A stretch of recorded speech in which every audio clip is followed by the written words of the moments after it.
Yeah. Mở mắt.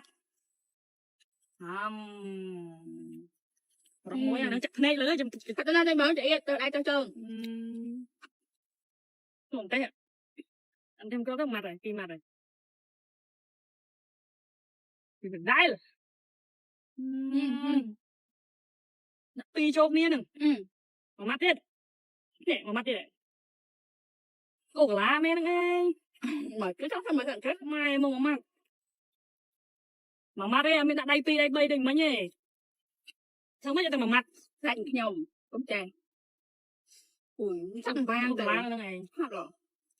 Nó té rồi chắc ban mình vô. Ban. Bay mặt. Đúng không?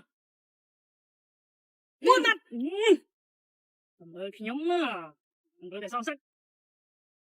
Mấy má tao mắt đấy. Buôn. Tí hai chứ.มึงà. Cái này. Đây con cây á.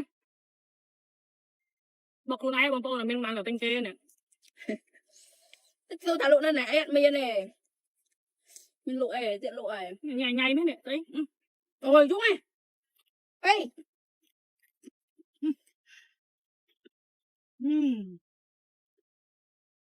Bậy ơi.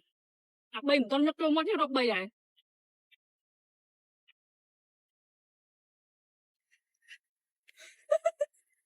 Ở đây, chạy đâu. Chạy đâu. Bậy man. Mở, nghe vào đâu. Tìm mặt. Tìm mặt em mấy. Bậy. Cái nào. Làm mặt đi con. Chết. Làm sai chết. Mặt. Mũi mặt. Đây, mở mặt. À đây. Đại mày đừng lo muôn. Chạy với nhau sợ kia, mở mặt. Ê, mở mắt. Là co lắp lối. Ăn. Buồn mặt điện. Ôi.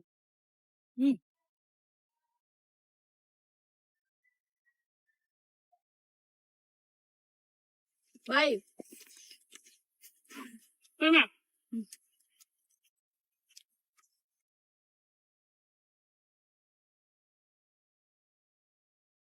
Bậy.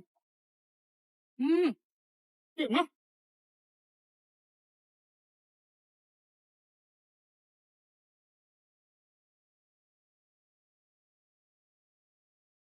Mà trong kia mà không đã.